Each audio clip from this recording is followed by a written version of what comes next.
I'm Julie Pace at the White House, where President Barack Obama just wrapped up about an hour-long meeting with governors from across the country discussing energy policy. I'm joined by Governor Gregoire. Give me your takeaway from this meeting real fast. You know, basically what the president said is we need an energy policy for the future. One, for our national security, but two, for our economic security. So let's all work together in a bipartisan way and get this job done. Let's have a national energy policy. And is there some added urgency to this? We've seen this report coming out that we're pretty far behind in the biofuels in particular. Was there some extra urgency in the president's message to the governors today?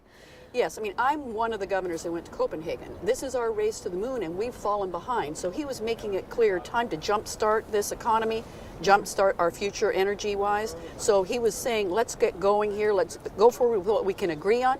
What we don't agree on, let's sit at a table and work it through. What were some of the points of disagreement? You know, the coal states, I'm not one of them, I'm a hydro state, but the coal states are clearly concerned about whether this is going to be a future that's going to try and drum them out of business.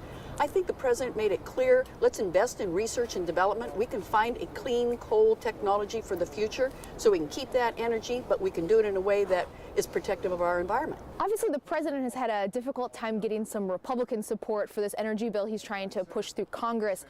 Did he get any sense from the Republican governors who were in the room that he might be able to get support if maybe they do away with cap and trade, if maybe this is a bill that focuses more on clean coal? You know, I think there was consensus around, let's see if we can develop a clean coal strategy of the future, and the president was very open to that. Let's look at nuclear energy as an option. The European nations have done it, we've not, we've fallen behind. So he gave some very clear messages that were embraced by the Republicans. On the cap and trade, that's an open debate. The major issue there is, what do you do with the money? We've got to push the economy to move forward. We've got to push industry to move forward. What do you do with that money? Most of us said reinvest it in research and development so we continue to make dramatic progress forward. I think that was embraced by the Republican governors as well. Finally, as you said, you were in Copenhagen.